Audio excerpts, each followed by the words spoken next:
जी। सरकार श्री ने हमारा पालव मेरे राज्य महाराज मेरे युगल पिया जी के साथ बांधा और उस निस्बत को याद कर आज हम सब अपने परम धाम का वर्णन कर रहे हैं यहाँ पर बैठकर। और आज हम सब ने ठान लिया कि आज हौज कौसर में डुबकी लगाएंगे। तो अभी सब ने चलना है, तो यहाँ से जा रहे हैं तख्तरवा भी कर सकते हैं, ज़रूरी नहीं है कि सुखपालों में ही चलेंगे। तो सभी एक साथ तख्तरवा में विराजमान होकर चलते हैं, हौज कौसर में डुबकी लगाएंगे। क्योंकि मेरे सतगुरु महाराज ने हमें यही सिखाया कि हथ कारवल ते चित यारवल। तो उसी को वाणी की चौपाई के साथ भी हम समझ सकते हैं। रूह नैना दीदार कर,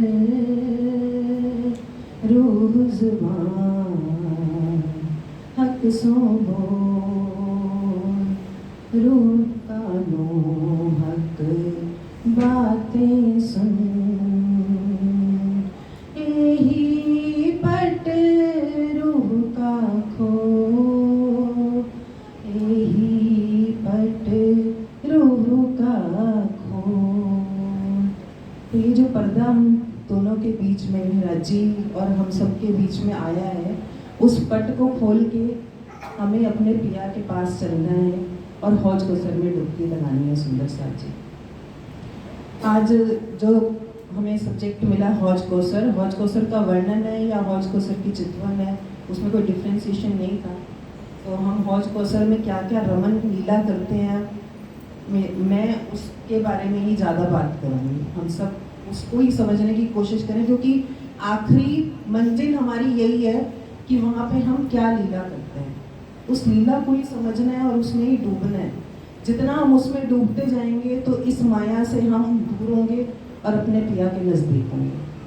तो उस हौज कौसर में डूबने के लिए जैसे बड़े महाराज जी की व्रत में वर्णन आता है कि जब पूर्व से जमुना जी मरोड़ खाकर हौज कौसर में समाती हैं, तो हौज कौसर ताल से जब मिलती हैं तो वन रौस और जो जल रौस है, वन रौस तो वहीं से खत्म हो जाती है और बाकी सब रौसें चलते हैं, चारों तरफ घूम कर आती हैं और वो इस तरह से आलिंगन लेती हैं, इस तरह से स्वागत करती हैं जमुना जी का, दोनों बाहें खोलकर, जैसे अंगों अंग लगाकर एक महबूब अपने पिया को रिझाते हुए, आशिक माशूक को रिझाते हुए उनसे कोली पाते हैं। पंजाबी में बोलते हैं ना कि जप्टी पाते हैं, तो पीठ पे उसके दोनों हाथों का एक वो गठबंधन होता है। तो उस गठबंधन को समझ लें हम वो झुंड का गांठ है, जो बैक साइड में हम अगर हाथ से हाथ मिला रहे हैं तो जिस तरह से सारी वन रौस और वो घूम कर आ रही हैं, पाल आ रही है और पुखराजी रौस आ रही है, वो बैक में जब पीठ पर जाकर मिलती है तो वहाँ पर झुंड का गांठ बन जाता है। सुंदर साथ जी, और इसका वर्णन और भी उसमें बड़ी महाराज जी की व्रत में आया कि इस तरह से हम कोली पाते हैं, जैसे कि माशूक अपने आशिक से छाती मिलाकर अंगों अंग लगाकर मिलता है। तो इस तरह से हमें राजी के साथ भी अंगों अंग मिलकर एक अंग हो जाना है, राजी के साथ उन्हीं में ही डूब जाना है। इस तरह से हम हौज कौसर में आज चलें और डुबकी लगाएं। सुंदर साथ जी, तख्तरवा से हम जा रहे हैं तो आज टापू महल की चांदनी, चौथी चांदनी है, 14वीं की रात है, शुक्ल पक्ष है। 3 से 9 हम दोपहर की लीला करते हैं टापू महल हौज कौसर ताल में। आज तो हमें टाइम बहुत कम मिला है, उस हिसाब से देखा जाए 10 मिनट, बाकी आज ये सब सुंदर साथ अपने को यही महसूस करें, आज हम हौज कौसर ताल में ही झीलना कर रहे हैं, अंदर से झीलना करना है हमें हौज कौसर ताल के अंदर, क्योंकि हम सब हौज कौसर की मछलियाँ हैं। तो वहाँ पर टापू महल की चांदनी पर कोई ताल नहीं आया, मध्य में चबूतरा आया, जहाँ हम पिया के साथ आरोगन की लीला, मिलत की लीला करते हैं। सुंदर साथ जी, उस चबूतरे पर और उसका जो नूर है और 14वीं की रात जो चांद खिलता है, उनका जो नूर है, थंब, एक नूर का थंब खड़ा हो जाता है। ऐसे लगता है कि वो जो चांदनी रात है मेरे पिया के आने से, जैसे अभी भजन में हम सुन रहे थे कि नूरे जमान के रंग से ही रंगीन है सब समा, तो एक अगर इमेजिन भी करते हैं तो ऐसा लगता है जैसे सब कुछ ब्लैक एंड वाइट है और जैसे ही मेरे पिया आते हैं तो सब रंग भर जाता है, इंद्रधनुषी रंगों की तरह हर चीज़ खिलखिलाती है, हर चीज़ मुस्कुराती है। जैसे अगर हम अपनी को माया में देखें तो हम एक डिफरेंट पर्सन दिखते हैं, और जब अपने मंदिर में आते हैं अपने सुंदर साथ को देख के ही हमारा दिल खिल जाता है। मुझे तो ऐसा ही महसूस होता है, तो मैं अपनी भावना आप सबको बता रही हूँ। उस तरह से ही अपने प्रिया को देख के जब हम खिलखिलाते हैं, मुस्कुराते हैं, टापू महल की चांदनी पे आरोगन की लीला, निरत की लीला मेरे प्रिया के साथ करके हम नीचे आते हैं जब टापू महल में, तो इनडोर स्टेडियम जैसे अभी बात हो रही थी, जैसे अगर हम इनडोर स्विमिंग पूल का आनंद लेना चाहते हैं तो पहली भूम जो बिल्कुल जल का लेवल हो गया, फर्स्ट होम जो है वहाँ पर एक छोटा पूल भी आया है जो कि इंडोर कवर्ड है, अंदर नहाना है आपको तो आप अंदर भी झीलना कर सकते हो। इसके अंदर मोहलातों की शोभा भी आई, मंदिरों की शोभा भी आई, और उन मंदिरों में के झरोकों से अगर हम बाहर झाँकते हैं तो नूरी जल दिखाई देता है जो चारों तरफ ताल घेर कर आया है। सुंदर साथ जी अंदर से टापू महल की चांदनी से पहली भूम पर आए, वहाँ से अब हम बाहर निकल रहे हैं टापू महल से, तो मंदिरों की जो बाहरी हार है उसके झरोकों से अब हम देखते हैं तो जैसे सागर किनारे आप बैठे हो और एक मंदिर में बैठे हो, तो किनारे से जब जल की लहरें आती है खलकती हुई, उसका वर्णन आता है जो वाणी में शब्द आता है, जैसे उसकी जो आवाज़ खनखनाहट होती है जल की, वो भी कानों में घुलती है। कभी सागर किनारे अपने राज्य के साथ बैठकर उसको सुनने की कोशिश करें तो वो 5 मिनट या 10 मिनट की बात नहीं है, उसमें तो आप चाहो तो अपना पूरा जीवन व्यतीत कर सकते हो। अगर उसको दिल से महसूस करेंगे तो पल पल आपको लगेगा कि हम उसी मंदिरों में से जाने का कहीं दिल भी नहीं करेगा कि हम यहाँ से उठकर कहीं और भी हम जाएं।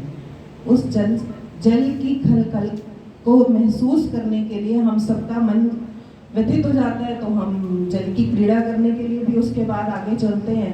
वहाँ से चलते हैं तो जल के जो जीव हैं उन पे सवारी करते हुए वहाँ पर भी पकड़न पकड़ाई हम जल में भी करेंगे। अब वैसे तो जो कुंजवन की रेती में हमने पकड़न पकड़ाई की, तो हम यहाँ पर माया में आ गए वहाँ की पकड़न पकड़ाई की लीला करते हुए, और आज जो है जल क्रीड़ा करते हुए पकड़न पकड़ाई करेंगे। तो जल के गहरे गोते लगाने हैं तो कस के अपनी पेटी बांध लो, और जल जीवों के ऊपर जो सिंहासन लगे हैं उनमें खूब गहरे में एक दूसरे के साथ रेस लगा सकते हैं।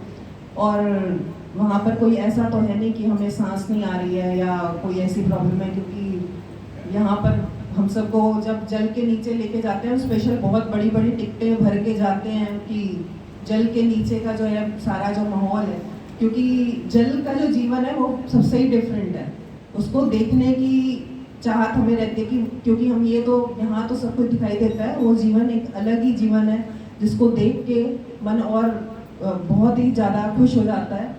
अपने पिया के साथ हो तो उससे तो अच्छा कोई साथ ही नहीं है। तो जल क्रीड़ा करते हुए जब हम जल क्रीड़ा से बाहर आए तो जल रौस जो है वहाँ पर हमने अपने कदम रखे, तो अब देख रहे हैं कुछ सखियाँ तो जल रौस पर आधा अपना चरणों को डुबो के जल में बैठी हुई हैं, वहीं पे अपने प्रतिबिंब त्योहरियों के प्रतिबिंब दिखाई दे रहे हैं। और कुछ सखियाँ क्या कर रही हैं, अभी हमें पता लगा कि चौरस पाल पे 3 पेड़ों की हार आई है जो 5 भौम छठी चांदनी है। 5 भौम छठी चांदनी है तो सुंदर साथ जी उससे जो जालियाँ हैं हर भौम दर भौम जो है वो जल तक लटक कर आ रही हैं।